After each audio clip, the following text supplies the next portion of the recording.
Hey YouTube, this is pecktec, and this is part 2 of my Fluval Edge video. In this video I'm going to take an older 5-gallon tank that I had, and I'm going to take all the contents out and I'm putting it in the new Fluval Edge. In the last video I unboxed it and I pulled it out and kind of got it ready to set up, and in this video I finish it out. So take a look. This tank's been really great. The plants have really outgrown it. We got some Endler's live bearers breeding in there and making lots of little babies and stuff, but I think you can see this plant especially is coming right out the top and starting to get burnt on the light and everything. And this Anubis, which started out as one small plant, has really taken over, and it's huge, so it will be just perfect for a larger aquarium. And here you can see how I get the ceramic biological stuff going on the for a new aquarium. I just throw it in the top of one of my hoods and it sits in there and it gets ready. It's been in there for about 2 weeks, and I actually have some in my 12-gallon as well. This has been in there for about 2 months. I just bought this one separately, so I should have a well-seasoned aquarium right from the start. Well, it took a while, but I finally found something to put this aquarium on. In my weekly trip to the thrift store to look for interesting junk, I found this old telephone stand, and it's got a little cabinet and everything, so that I believe will do for this aquarium. It won't fit on this old thing, and this is kind of ugly and plastic. So now I just need to pull the contents from this aquarium and put it in here. Now the trick will be, can I get it inside this small hole? So everything will have to fit through here. So if you do get one of these aquariums, you need to keep in mind that everything's going to have to fit inside this small hole. It's about 10 inches here across, so I'm going to do the camera. Anyway. Alright, so I probably will take this over to the table and see what I can put in there. When I set up the 56-gallon, I had 1 bag of this left. I bought 1 bag more than I wanted, or what I needed anyway. So I've got this Eco Complete substrate, and I guess the idea with this is that it comes packed in this liquid that's supposed to be biologically active. It's already got some of the good bacteria in it, supposedly. And yeah, no rinsing or anything. You put it right in. It says to use about a pound for every gallon of water that you have, and this is a 20-pound bag. I'll probably use this. This might be too much. I don't know. They say a good depth is about 3 inches. That's a lot more than I usually do, especially since I grow Anubis that don't have to have real deep roots. And everything else I'll use will be leftovers from other projects. I'm not even sure what this is. I think this is the other kind of Eco Complete, and some of this Supernaturals. I've got a little bit of rocks. This will probably decorate the top of the substrate, and this will be the bottom. But I'm going to have to pour it in there and kind of play with it and see exactly what I get out of it. So I'll get started.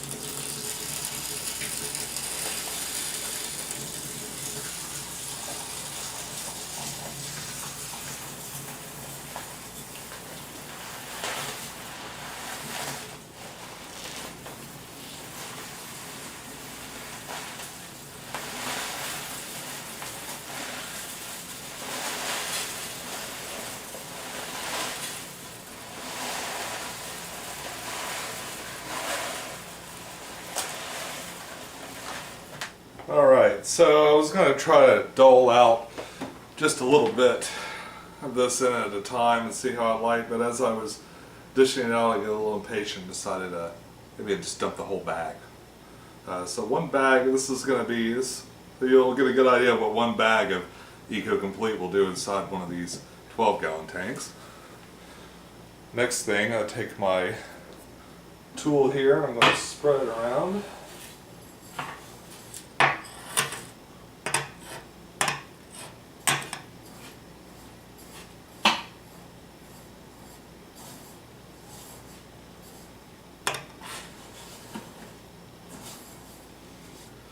Most of the things I've read about aquascaping, they say they want to make a slope where it's smaller in the front and then larger in the back. That's well and good, especially when you're trying to get it set up. Eventually though, if you're like me, it'll just all end up evening out anyway. But I'd like to at least start that way. Good intentions. Now I'll just sort of test it out, and the aquarium's really, really heavy. So at this point, I'm going to get it closer till it's to its final destination and start working on the transfer from one aquarium to another. The thing I'm dreading the most is trying to catch all the little creatures. There are cherry red shrimp, there's an amano shrimp, there's all kinds of, I think there's a cory cat, there's an otto, there's all the endlers that are in there too. So the inhabitants, when I can catch them, I think I'm going to just throw them in the 55.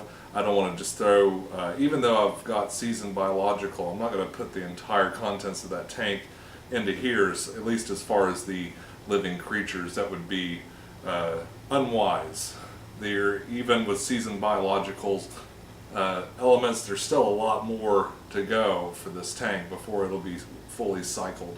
What I've done is going to increase that, or decrease the amount of time it takes for that to happen, but the fact of the matter is it won't be completely ready for new life. A lot of the water that I'm going to add is going to be new. I could maybe pull a lot of it from the 55, but still, what I want to do is do it correctly. If you throw too many things in there, you'll just create a biological nightmare, and it takes, if you let it get out of hand, it really takes a lot longer to even out. So, all right, we'll get started.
plants, all the plants, which consist of actually only 2 plants. This is a type of Anubis and this type of Anubis, which I purchased so long ago I can't remember the name. This is Anubis nana. It's in most of my aquariums. I've never seen a specimen this big.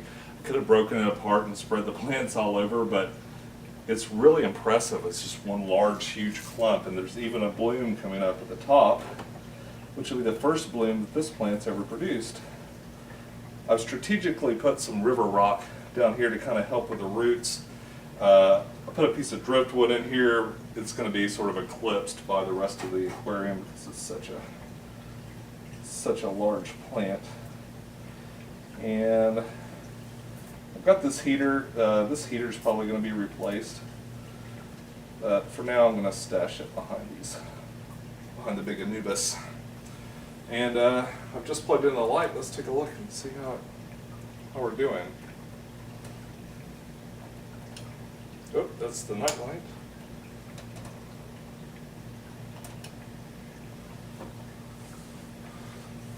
See what we think. Yeah, it's got a lot of open areas, so you still see a lot of the log. My daughter was concerned because I buried her log in there. So, all right. I think it's in good shape. So let's just continue filling it. I think I'm going to just fill it up the rest of the way out of the 55.